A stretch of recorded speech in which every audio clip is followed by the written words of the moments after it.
Bom dia, meus queridos irmãos, a paz do Senhor a todos.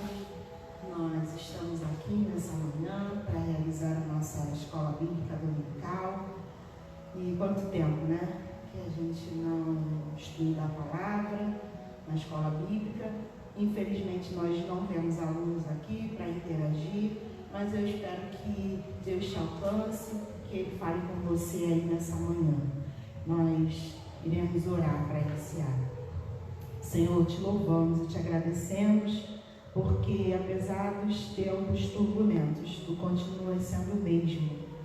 Tu continua, Deus, fiel a nós, continua guardando a nossa vida, continua, ó Deus, derramando a Tua graça e a Tua misericórdia sobre as nossas vidas a cada manhã, Pai. Te louvamos por isso, te louvamos por essa igreja, te louvamos pela Tua palavra, que ela continua falando conosco. Muito obrigada, Senhor, porque temos a Ti, ó Deus, para confiar, temos a Ti, ó Deus, para, ó Deus, depositar a nossa esperança, ó Deus, e a nossa confiança de que tudo vai dar certo. Te louvamos por tudo, Deus, que esse momento agora seja um momento que o Senhor fale conosco e alcance, ó Deus, os irmãos que estão em casa, em nome de Jesus, amém. Nós vamos agora ouvir um louvor com a Ana Júlia.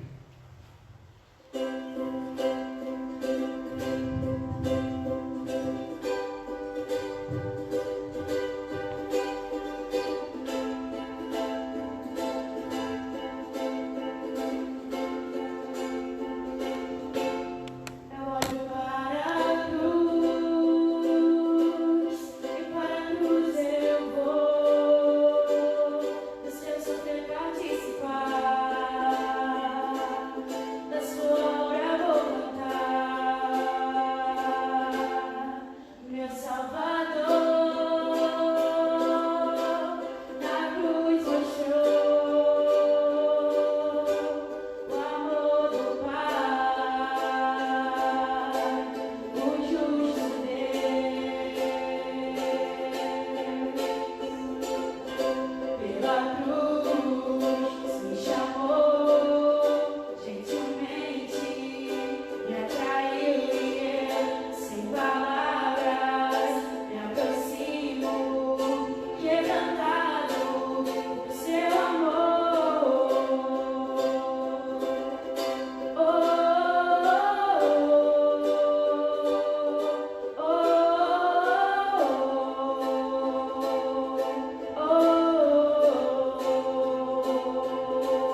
escola dominical, nós estamos estudando sobre a reconstrução dos muros de Israel pelas mãos de Neemias. E estamos estudando desde o ano passado. Estamos agora no capítulo 9 do livro de Neemias. Obrigada. Estamos agora no capítulo 9 do livro de Neemias. E eu, particularmente, comecei essa lição no último domingo que nós tivemos classe. E a lição ela falava de arrependimento, o caminho para o reavivamento. E eu só tinha dado a primeira parte dessa lição e eu achei que eu podia passar adiante, porque eu só dei na minha classe, que é a classe das mulheres, mas o tema era um tema que é interessante para nós falarmos hoje, nesse dia de hoje, que é o arrependimento, né? Nós vimos na nossa classe que o povo se reuniu para um culto nacional, depois que os muros foram reconstruídos fisicamente. Neemias, então, ele percebeu que a reconstrução não deveria ficar apenas na parte estrutural, né, do tijolo, do cimento, ou do material que eles utilizavam naquela época, das pedras. Ele percebeu que os muros, né, a reconstrução, ela também deveria ser feita a partir do lado de dentro, espiritualmente falando. E aí, então, o povo foi convocado, foi feito um culto nacional e a lei foi lida. A lei foi lida e houve uma profunda convicção da necessidade no coração daqueles que ouviram de que haveria um arrependimento. Eles precisavam se arrepender dos seus pecados e se submeter-se ao Senhor. E nós vimos, né, quais eram essas atitudes para o reavivamento na lição passada. Falamos da importância, né, do jejum, da oração, da leitura da palavra de Deus. E como esse povo, ele se preparou através do ensino da palavra de Deus, porque eles se reuniram e a lei ali foi lida. E eles não ficaram cansados de ficar de 3 a 4 horas em pé. Eles ficaram ali sedentos de ouvir aquilo que Deus já tinha dado, né, tinha feito já aos seus antepassados, né? E hoje nós vamos falar sobre a oração que os levitas fizeram para esse povo. Eu queria ler o livro de Neemias, capítulo 9, e eu vou ler até o versículo 8. Neemias, capítulo 9, do verso 1 ao verso 8, arrependimento e confissão de pecados. Versículo 1 diz assim: no dia 24 deste mês, se ajuntaram os filhos de Israel com jejum e pão de saco e traziam terra sobre si. Os da linhagem de Israel se apartaram de todos os estranhos, puseram-se em pé e fizeram confissão dos seus pecados e das iniquidades de seus pais. Levantando-se no seu lugar, leram no livro da lei do Senhor, seu Deus, uma quarta parte do dia. Em outra parte dele fizeram confissão e adoraram o Senhor, seu Deus. Jesua, Bani, Cadmiel, Sebanias, Buni, Serebias, Bani, Kenani, se puseram em pé no estrado dos levitas e clamaram em alta voz ao Senhor, seu Deus. Os levitas, Jesua, Cadmiel, Bani, Sabsineias, Serebias, Odias, Sebanias e Petaias disseram: levantai-vos, bendizei ao Senhor vosso Deus, de eternidade em eternidade. Então se disse: bendito seja o nome da tua glória, que ultrapassa todo bendizer e louvor.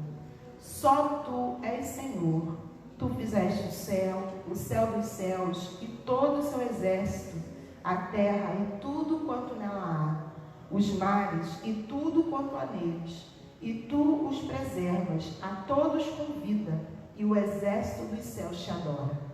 Tu és o Senhor, o Deus que elegeste Abraão e o tiraste de Ur dos caldeus e lhes puseste por nome Abraão.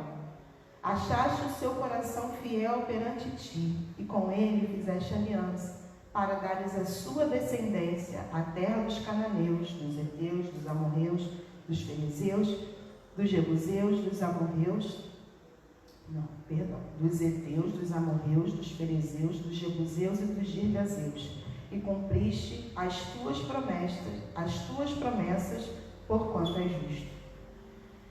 Eu queria começar essa lição de hoje falando sobre a oração que os levitas fizeram pelo seu povo. Os levitas, eles tiveram cuidado de iniciar o período de oração com uma adoração. Eles adoraram o Senhor.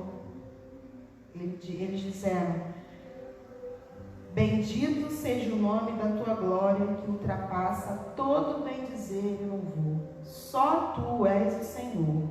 Tu fizeste o céu dos céus e todo o seu exército, a terra e tudo quanto nela há, os mares e tudo quanto há neles, e tu os preservas, a todos com vida, e o exército dos céus te adora. Nós verificamos aqui que eles tiveram 3 partes importantes nessa oração. Eles contemplaram a majestade de Deus, porque Ele não muda, irmãos. Ele continua o mesmo. Eles exaltaram o seu poder. Quem há como o nosso Deus? Quem é como Ele? Quem pode fazer aquilo que Ele faz? Mais ninguém. E eles descreveram seus graciosos feitos em favor do seu povo, né? Então, nesse dia, né, de oração, faça como os levitas. Contemplem a majestade de Deus, exaltem seu poder e descrevam os graciosos feitos do Senhor pelo seu povo. E mais, eles falam aqui nessa oração sobre o exemplo de Abraão, né? O quebrantamento que foi causado pela leitura bíblica e completado pela oração fez o povo recordar do exemplo de Abraão, a quem Deus tirou da terra de Ur dos caldeus e o conduziu até a terra da promessa. Deus, ele fez uma aliança com Abraão. Eu vou ler Gênesis 12, no capítulo 3. 12, versículo 3. Abençoarei os que te abençoarem, e amaldiçoarei os que te amaldiçoarem. Em ti serão benditas todas as famílias da terra. Também o capítulo 17, versículos de 7 a 14.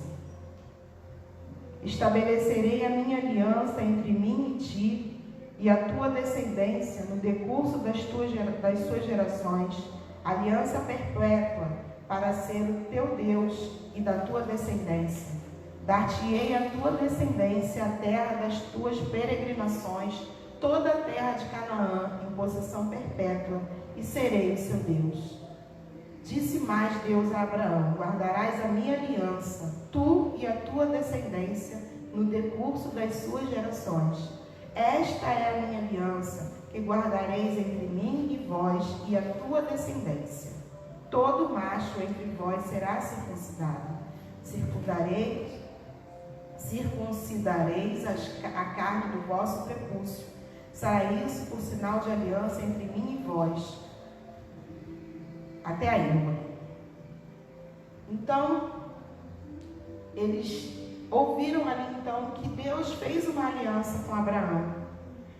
E era preciso entender, irmãos, que as experiências vividas pelo patriarca Abraão, elas não estavam tão longe deles. Ainda que tudo dissesse o contrário, né? Eles estavam retornando ali para sua terra estava devastada, eles reconstruíram ali aquele muro, né? Muitos deles tinham vindo do exílio, e aí então eles tiveram ali a sua esperança reanimada, revivida, que é aquilo que a gente precisa hoje em dia. A gente precisa reavivar a nossa esperança de que nós temos um Deus.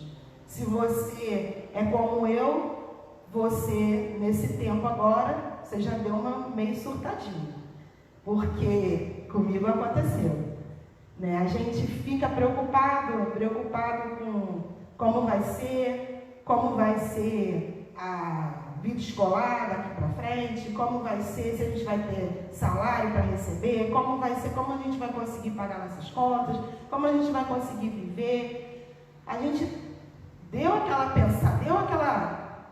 estremecida, mas aí Deus lembra quem nós somos, né? Ele lembra quem Ele é, né? E o nosso coração é de carne, como diz a canção do Anderson Freire, mas a nossa estrutura é fé.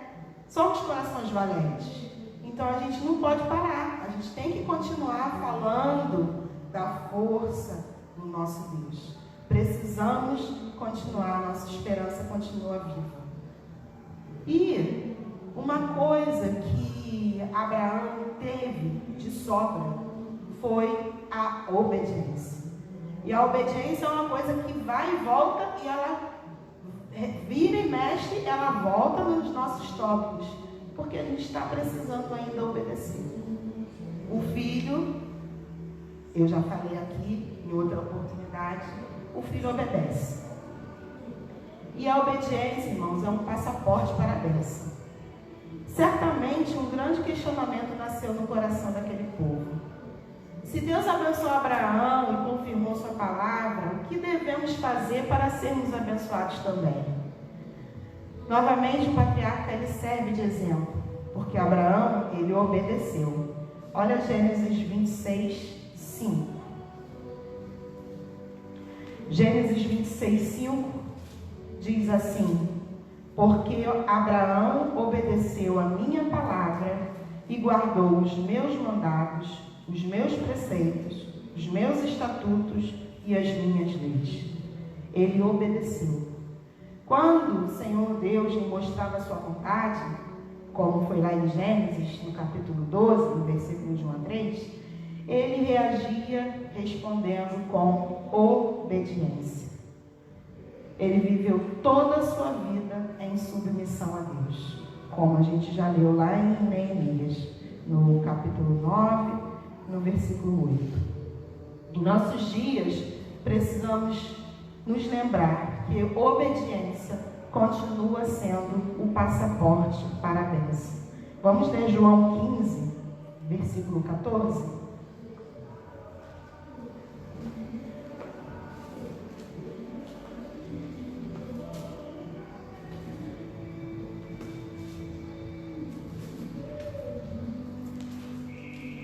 João 15, versículo 14, diz assim: vós sois meus amigos se fazeis o que eu vos mando. Atos 5, 32 diz assim: ora, nós somos testemunhas desses fatos, e bem assim o Espírito Santo que Deus outorgou aos que lhe obedecem. Então temos que lembrar da obediência. E a obediência, ela nos ajuda em vários aspectos da nossa vida, né? Ela faz com que as portas do céu se abram para nós.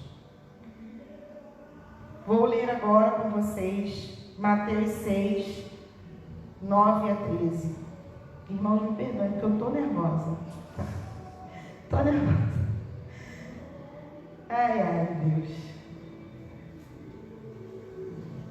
Mateus 9 é a oração do Pai Nosso. A oração que Jesus nos ensinou.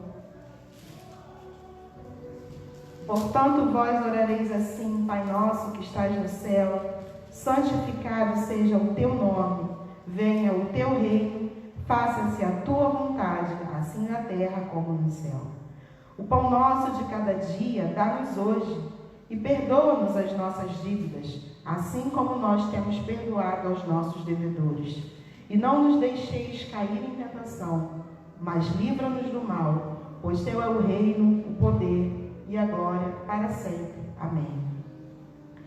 Na oração do Pai Nosso, nós somos ensinados por Jesus, como os seus discípulos, que uma oração, para ser eficaz, ela não pode ser apenas um momento de pedido sem fim. A oração do Pai Nosso, ela tem várias partes. Embora pequena, ela envolve adoração e louvor, ela envolve confissão e arrependimento dos pecados, envolve gratidão, pedido de perdão, súplicas, petição e intercessão, entre outros. O livro de Neemias ele é repleto de orações, nos mostrando que na trajetória do povo de Deus é indispensável que busquemos a direção do Senhor. Então oremos. Oremos por esse tempo, oremos pela nossa vida, pela nossa família, pela nossa igreja. Oremos, que a oração, ela é a chave que move a mão do Senhor. Usando a linguagem dos nossos dias, o que aconteceu com aquele povo quando ouviu a palavra, quando ouviu aquela oração, é que caiu a ficha deles. A ficha deles caiu, eles tomaram conhecimento da história dos seus antepassados, ali naquela leitura nacional da lei, e eles viram como Deus, ele vinha mostrando a sua fidelidade ao longo desses anos, o que não é diferente conosco, irmãos. Toda vez que a gente lê a Bíblia, a gente tem a oportunidade de ver como Deus, ele tem sido fiel. E não é agora que ele vai deixar de ser. Ele continua sendo fiel. E o relato desse histórico, ele nos oportuniza alguns ensinamentos. O primeiro deles é que muitos de nós seríamos mais felizes se aprendêssemos com o erro dos outros. Nós vemos a história, vemos as pessoas que escorregaram, que fizeram o errado, mas a gente não aprende. A gente acaba cometendo os mesmos erros. Por isso a gente repete a história mais de uma vez. O nosso cotidiano ele é cheio de experiências que, se a gente analisar bem direitinho, ela nos ajuda a errar menos. E aquela comunidade, ela estava relembrando e aprendendo ao ler a história do seu povo, que desobediência traz sérias consequências. Nos dias atuais, nós também podemos aprender muito com os ensinamentos da Bíblia Sagrada. Uma pessoa, um escritor chamado Sebar, ele nos lembra: aqueles que não aprendem as lições da história são condenados a repeti-las sempre. Repetindo, aqueles que não aprendem as lições da história são condenados a repeti-las sempre. Então vamos repetir lição, irmãos. Vamos aprender. Aprender, eu falei outro dia aqui na classe, é mudar o nosso comportamento. Quando a gente não sabe ler, e a gente fala assim, aprendeu a ler, mudou daquilo que eu não sabia para aquilo que eu sei agora, E na nossa vida a mesma coisa. Quem não sabia cozinhar e aprendeu, virou cozinheiro, Quem não sabia tocar e agora está tocando. Então, a aprendizagem muda o comportamento. Não adianta só eu ouvir a palavra se eu não deixar essa palavra fazer em mim aquilo que precisa ser feito para eu mudar. Eu ouço a palavra desde que eu sou pequena, eu não posso continuar a mesma pessoa, eu tenho que deixar essa palavra agir na minha mente, no meu coração, para que o meu comportamento ele possa ser mudado. Em 2 Timóteo, no capítulo 3, 2 Timóteo, capítulo 3, no do versículo 1 ao versículo 5, Paulo está escrevendo a Timóteo e ele fala assim, olha, os males e as corrupções dos últimos dias. Sabe, porém, isto, nos últimos dias sobrevirão tempos difíceis, pois os homens serão egoístas, avarentos, jactanciosos, arrogantes, blasfemadores, desobedientes aos pais, ingratos, irreverentes, desafeiçoados, implacáveis, caluniadores, sem domínio de si, cruéis, inimigos do bem, traidores, atrevidos, enfatuados, mais amigos dos prazeres que amigos de Deus, tendo forma de piedade, negando-lhe entretanto o poder, foge também destes. Paulo então escreve para Timóteo sobre os tempos trabalhosos dos últimos dias, quando existiriam esses homens, amantes de si mesmos, avarentos, presunçosos, soberbos, entre outros. Pessoas que, em nome de Deus, querem pisar nos outros. Pessoas que se tornarão piores à medida que o fim se aproxima. Irmãos, isso é pior do que um coronavírus? Isso daqui não é pior do que um coronavírus? Porque daqui a pouco alguém vai achar uma vacina para o coronavírus e ele vai acabar. Ele vai pelo menos ficar controlado, como as outras viroses que tem por aí, como sarampo, como H1N1, que já se acharam a vacina para eles. Daqui a pouco alguém vai achar uma vacina. Mas quem vai dar uma vacina para esses males dos últimos tempos? A nossa vacina tem que ser a palavra do Senhor, e ela já está disponível para nós. Nós não precisamos nos tornar esses homens, porque não são todos, mas eles estão aí. E se nós conhecêssemos a Bíblia, nós não deveríamos ficar assustados com nada disso que acontece, porque a Bíblia foi escrita e ela é atemporal. Ela foi escrita há tanto tempo e ela hoje, ela ainda fala conosco. Ela já nos avisa daquilo que iria acontecer, né? Paulo faz essa advertência com o objetivo de animar os cristãos a permanecerem leais a Cristo. Permaneçam leais a Cristo. Permaneçam leais a Cristo. Não é leal ao seu esposo, não é leal só ao seu pastor, aos governantes, leal a Cristo, porque se você for leal a Cristo, você vai ser um cidadão que cumpre com as suas tarefas, uma pessoa que leva a sua família para a salvação, porque você está sendo leal a Cristo. Apesar da apostasia, os fiéis, aqueles que são fiéis a Cristo, eles continuarão recebendo graça e poder para perseverar firmes na fé. Olha Atos 4:33.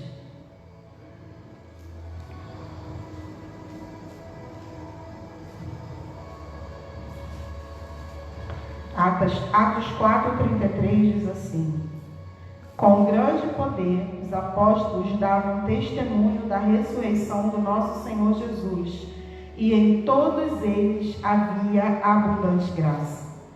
Também eu queria ler Romanos 5:20.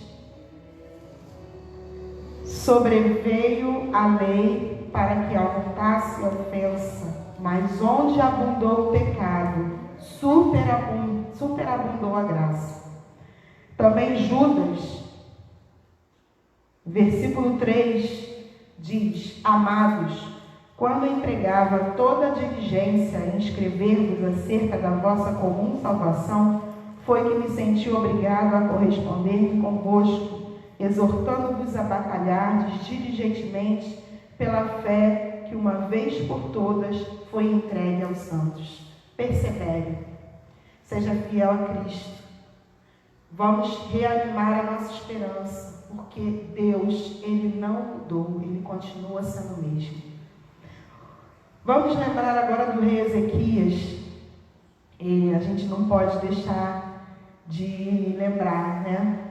Ele, com seu orgulho, a sua vaidade, Ele fez ele esquecer do milagre de Deus na sua vida. Ezequias, lá em 2 Crônicas, capítulo 32, versículo 16, diz assim: naqueles dias adoeceu Ezequias mortalmente, então orou o Senhor, que lhe falou e lhe deu um sinal. Mas não correspondeu Ezequias aos benefícios que lhe foram feitos, pois o seu coração se exaltou, pelo que houve ira contra ele e contra Judá e Jerusalém.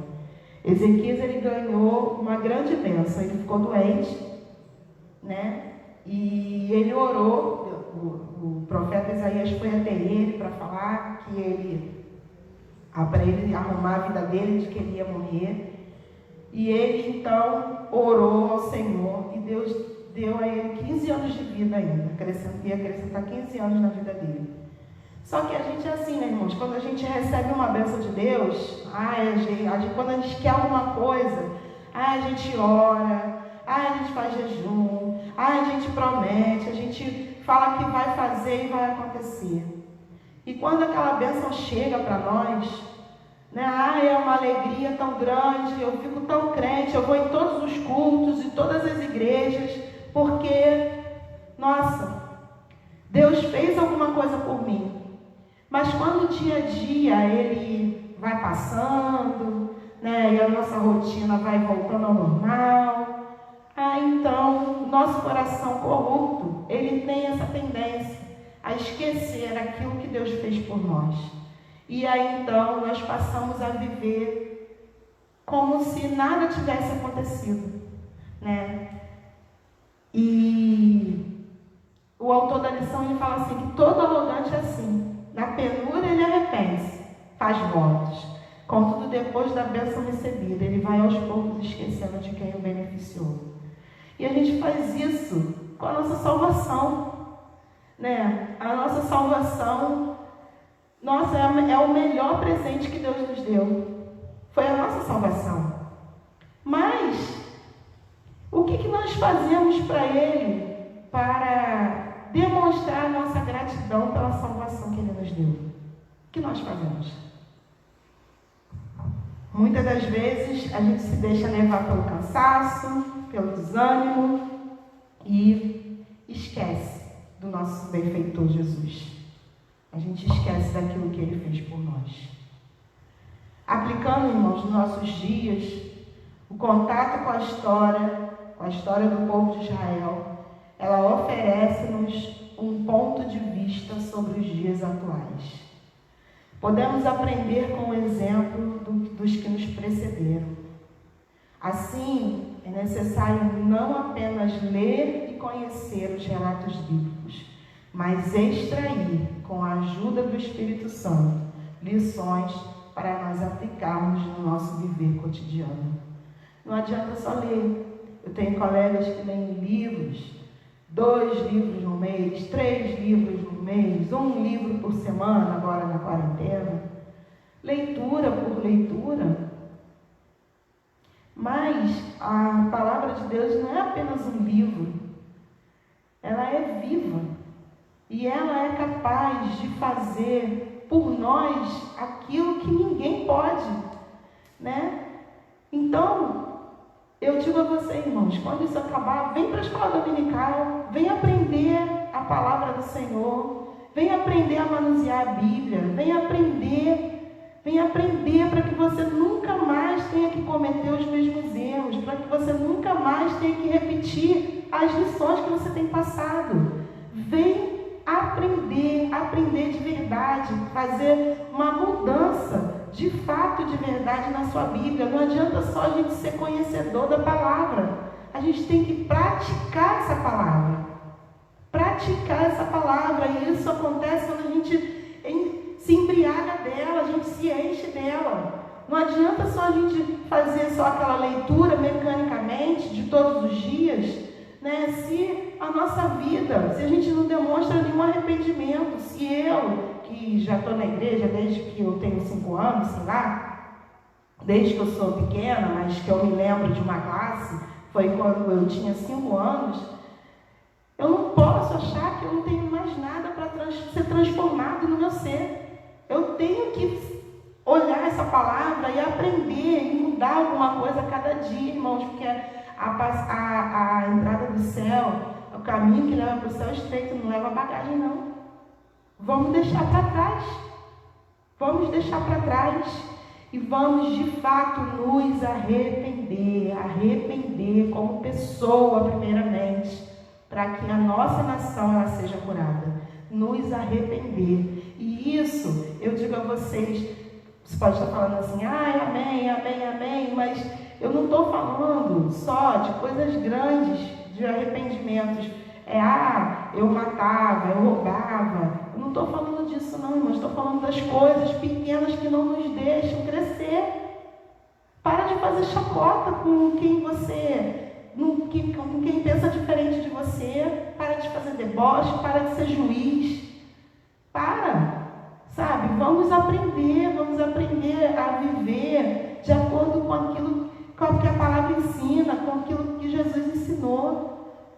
Vamos nos preocupar. Agora está todo mundo preocupado. Como é que o pessoal vai comer? Isso vai passar. E tem gente que continua tendo uma família inteira morando num cômodo só. Lá em Nova Iguaçu, tinham certa vez um loteamento novo que tem por lá. Gente, 20 pessoas morando num cômodo. 20 pessoas. Devia ser revezamento de quem dorme, porque não é possível que num cômodo cabem 20 pessoas. Não dá. E essas pessoas, elas continuam vivendo. Quem não tem comida agora, diz, como é que as crianças estão fazendo para se alimentar? E nas férias? Você pensou como é que eles fazem para se alimentar? Entra de férias em dezembro, só volta em fevereiro? A gente tem que pensar, não pode ser hipócrita e achar que se resume só a isso, porque não é. As pessoas continuam vivendo suas mazelas, suas dificuldades, e a gente não pode fechar os nossos olhos, porque se a gente diz que a gente quer ir e atrair o perdido para Jesus, se a gente quer que o reino de Deus venha, a gente não pode fechar os nossos olhos para isso. Não pode. Então, irmãos, vamos levar essa questão de arrependimento a sério, né? Porque a palavra de Deus ela é viva para nós hoje. Concluindo, então, a oração dos levitas mostra esperança para o futuro. Nossos pedidos, eles também devem ser embasados no caráter imutável de Deus. Deus, ele não muda, ele continua sendo o mesmo. Como seus servos, nós devemos perseverar em oração, chegando com confiança ao trono da graça. Ele é grande, poderoso, tremendo e imenso em poder. Que Deus nos abençoe com a leitura da sua palavra. Vamos orar. Senhor, que essa palavra possa ter alcançado, ó Deus, os corações, que nos faça pensar, Senhor, nas nossas atitudes, ó Deus, naquilo que nós temos feito, naquilo que nós temos pensado, naquilo que nós, ó Deus, temos esperado. Deus, perdoa, Senhor, porque muitas vezes subestimamos o Teu poder. Tem misericórdia de nós. E nos ajuda, Senhor, nos ajuda a sermos melhores. Que Teu Espírito Santo, Ele continue incomodando o nosso coração, para que haja uma mudança no nosso comportamento. Abençoa, Senhor, o nosso domingo. Abençoa, Senhor, o culto à noite. Que, ó Deus, o Senhor continue falando aos nossos corações. Eu te oro agradecida em nome de Jesus. Amém. Eu queria só lembrar, irmãos, que hoje à noite, às 19 horas, nós temos nosso culto. E como o pastor ele tem falado desde a semana passada, o primeiro domingo é o domingo de Santa Ceia. E hoje, então, cada um na sua casa, né, nós iremos celebrar, então, a ceia do Senhor. Então, prepare o seu elemento na sua casa e juntos à noite vamos cear. Que o seu domingo seja muito abençoado para a glória do Senhor. Em nome de Jesus.